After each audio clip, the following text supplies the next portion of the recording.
Hey guys, today we learn history. History में बिल्कुल basic से शुरुआत करेंगे। हिस्ट्री में आते सबसे पहले father of history. Father of history ये थे हेरोडोटस।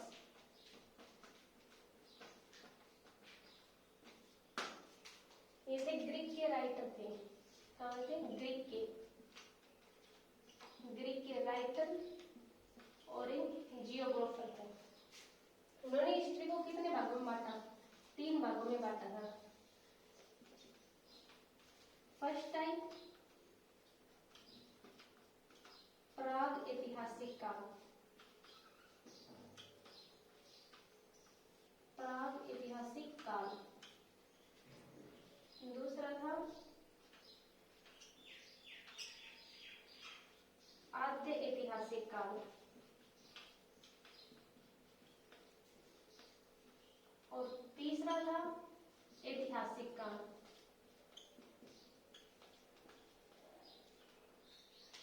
प्राग ऐतिहासिक काल, इसको पाषाण काल भी कहते हैं क्योंकि इसमें पत्थरों का यूज हुआ था, तो इसको कहते हैं पाषाण काल, मतलब स्टोन इरा। आद्य ऐतिहासिक काल, इसमें लिखित साक्ष्य तो मिले थे लेकिन वो पढ़े नहीं गए। इसके अंदर कोई भी प्रकार का कोई भी लिखित साक्ष्य नहीं मिले। ऐतिहासिक काल में लिखित साक्ष्य भी मिले गए थे और इनको पढ़ा भी गया था। प्राग ऐतिहासिक काल को 3 भागों में बांटा गया। नंबर 1 पुरा पाषाण काल।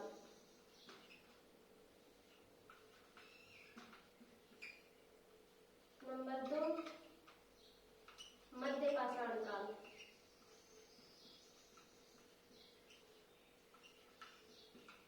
और नंबर 3 नव पाषाण काल।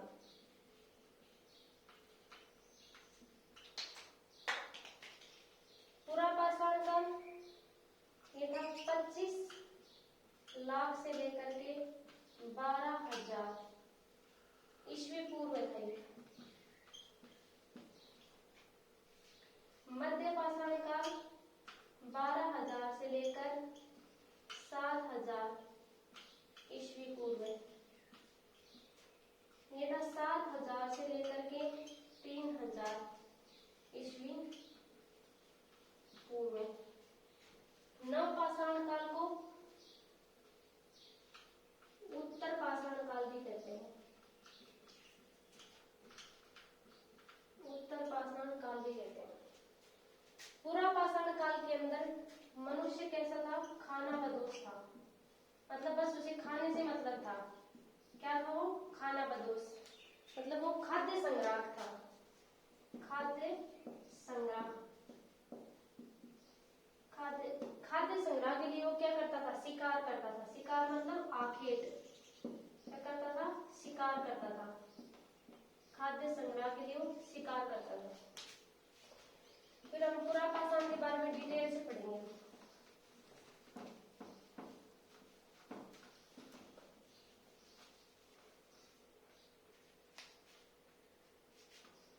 पूरा पाषाण काल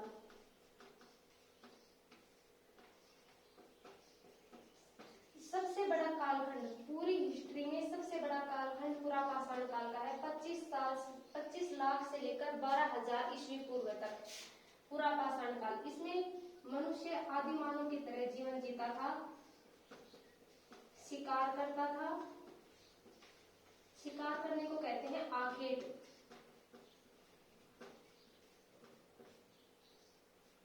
खाना बदोश जीवन जीता था और इसमें उसके जीवन को खाद्य संग्रह जीवन बोला गया।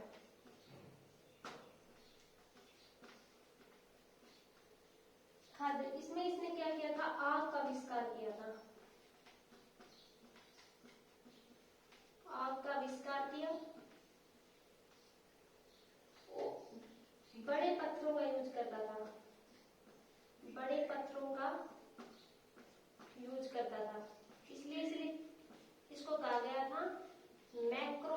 लिथ टाइम पीरियड। पुरापाषाण काल में सबसे ज्यादा जीवन काल पुरापाषाण काल में व्यतीत किया था। फिर इसके बाद आ जाते हम मध्यपाषाण काल। मध्यपाषाण काल, मध्यपाषाण काल में 12,000 से लेकर के 7,000 या कभी कभी 5,000 तक भी बोल देते हैं ईस्वी पूर्व।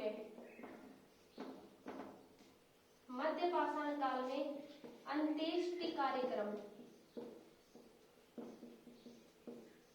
अंत्येष्टि कार्यक्रम मतलब दाह संस्कार, इसकी शुरुआत की गई। हमारे हिंदू धर्म में 16 प्रकार के संस्कार होते हैं, जिनमें से एक संस्कार दाह संस्कार था, जिसकी शुरुआत मध्यपाषाण काल से हुई थी। मध्यपाषाण काल के अंदर अंत्येष्टि संस्कार होते थे, तो कंकाल कहाँ से मिलना शुरू होंगे? मध्यपाषाण काल से, क्योंकि यहाँ पर ही दाह संस्कार शुरू किया गया था। इसके बाद आता है नवपाषाण काल।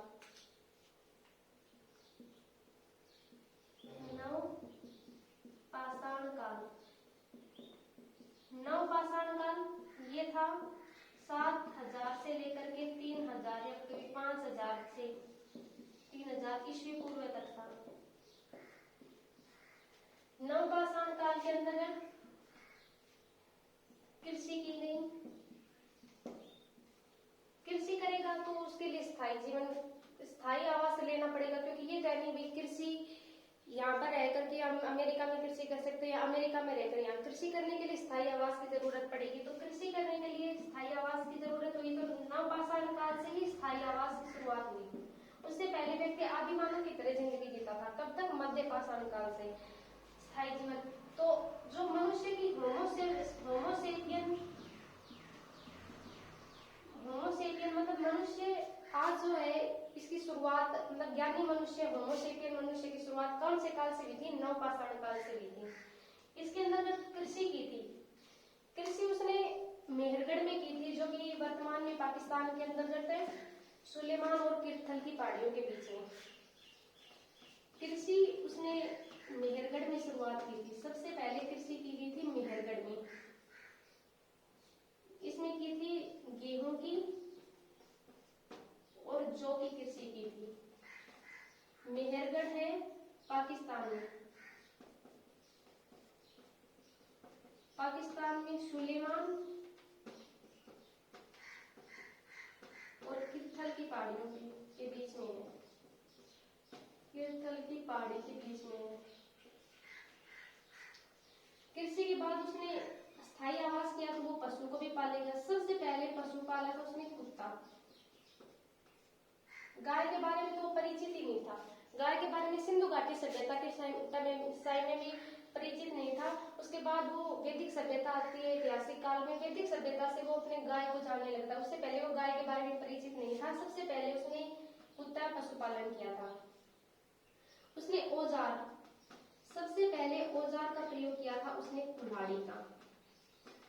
कुल्हाड़ी का, अब कुल्हाड़ी बनाने के लिए पत्थर से तो कुल्हाड़ी बनेगी नहीं, तो उसने पहले तांबे की खोज की थी। तो नवपाषाण काल में तांबे की खोज की थी, इसलिए इस काल को क्या कहते हैं? ताम्र पाषाण काल। ताम्र पाषाण काल। ताम्र का मतलब हो गया तांबा और पाषाण मतलब पत्थर, तो इसमें तांबा और पाषाण दोनों का यूज होता था, इसलिए इसको कहा गया चिल्कोलिथ।